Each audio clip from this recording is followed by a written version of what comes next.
নমস্কাৰ। আজি অলপ জ্বৰৰ বিষয়ে আলোচনা কৰোঁ আহক।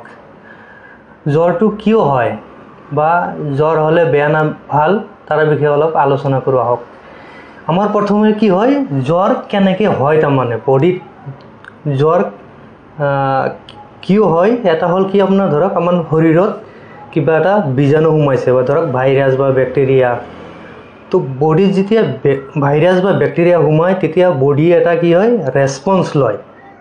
যে ৰেছপন্স কেনেকুৱা লয়, আমাৰ বডিত কিছুমান কেমিকেল মানে প্ৰডিউচ কৰে বডিয়ে। সেই প্ৰডিউচটো কিছুমান নাম আছে, যেনে প্ৰষ্টাগ্লেণ্ড আছে, ইণ্টাৰলুকিন বুলি কয়।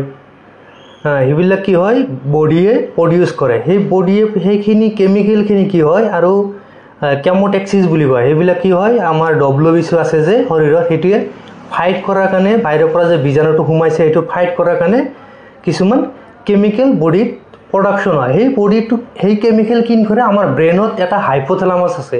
সেই হাইপ'থেলামাছটো কি হ'ল, থাৰ্মো ৰেগুলেট কৰে। তাৰমানে আপোনাৰ টেম্পাৰেচাৰটো কিমান ৰাখিব। আমাৰ নৰ্মেল টেম্পাৰেচাৰ কিমান, 98.6 হয় ধৰক।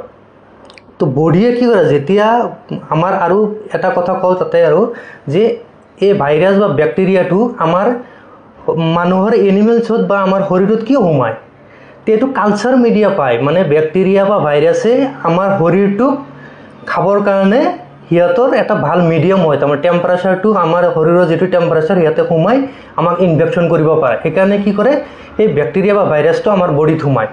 বডিত সোমোৱাৰ পিছত এই বডিয়ে কি কৰে, সেই কিছুমান কেমিকেল প্ৰডিউচ কৰে। সেই কেমিকেলখিনি কি কৰে, বডিয়ে কি ভাবে, যদি আমি টেম্পাৰেচাৰটো বঢ়াই দিওঁ, ধৰক আমি জ্বৰ কৰি দিওঁ বা ফিভাৰ আনি দিওঁ 102 বা এনেকুৱা, আমি টেম্পাৰেচাৰটো বঢ়াই দিওঁ, ব্ৰেইনে ভাবে যে এই বঢ়াই দিলে এই বীজাণুটো, বেক্টেৰিয়া বা ভাইৰাছটো বডিয়ে মাৰিব পাৰিব বুলি।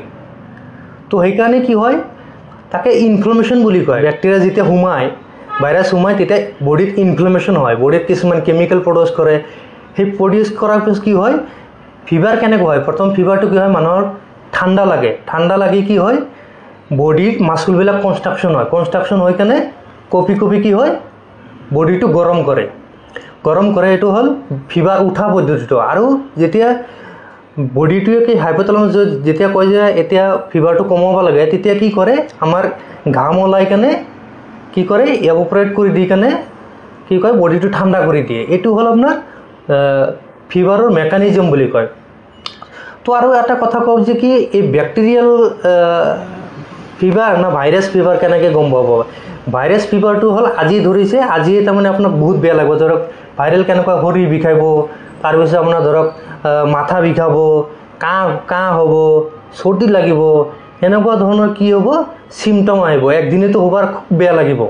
কিন্তু বেক্টেৰিয়েল ইনফেকশ্যন হ'লে কি হয়, শ্ল'লি কি হয়, এই বেক্টেৰিয়াবিলাক শ্ল'লি বাহা লয়, আৰু লাহে লাহে কি হয়, এই বেক্টেৰিয়াবিলাক লাহে লাহে কি হ'লে এটাক কৰে। সেইকাৰণে কি হয়, আমাৰ ফিভাৰটো লাহে লাহে 2-4 দিন 5 দিন পিছতহে ভালকৈ ফিভাৰটো আহে। তেতিয়া কি হয়, ফিভাৰটো কমি নাযায়। কিন্তু ভাইৰেল হ'লে কি হয়, আজি খুব উঠিছে, ভৰি বিষাইছে, মাথা বিষাইছে, চৰ্দি লাগি আছে, গাটো একদম বেয়া লাগিছে, কিন্তু চাব পেৰাচিটামল বা আপুনি যদি চিট্ৰিজিন বা সেনেকুৱা ধৰণৰ টেবলেট খালে কি হয়, লাহে লাহে আপোনাৰ চাব আজি যেনেকুৱা লাগিছিল কালি তাতকৈ বেটাৰ লাগিব, নেক্সট দিনা আকৌ বেটাৰ লাগিব, 2-3 দিনৰ পিছত আকৌ ভাল পাই যাব। কিন্তু বেক্টেৰিয়া হ'লে কি হ'ব, লাহে লাহে হ'ব, কিন্তু আপুনি ভাল নাপায় যদি এণ্টিবায়'টিক বা সেনেকুৱা ধৰণৰ মেডিচিন খোৱা নাযায়। তো এইটো ফিভাৰৰ টপিকটো বনোৱাৰ উদ্দেশ্য হ'ল কি, যে পেচেণ্টবিলাকে কি হয়, জ্বৰ আহিলেই এণ্টিবায়'টিক খাই দিয়ে। তো ভাইৰেল হোৱাত কি হয়, ইনফেকশ্যনত কোনো এণ্টিবায়'টিকৰ ৰোল নাই। এণ্টিবায়'টিক দিলে যি কাম কৰিব, নিদিলে একে কাম কৰিব, কোনো মতলব নাই এণ্টিবায়'টিক খাই।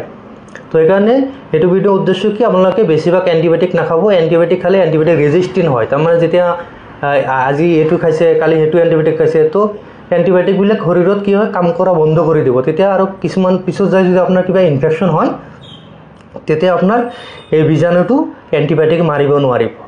যদি আপোনাৰ কিবা জানিব লগা থাকে আৰু ভিডিঅ'টো ইনফৰ্মেটিভ থাকে, তেতিয়া ভিডিঅ'টো শ্বেয়াৰ কৰিব। ধন্যবাদ।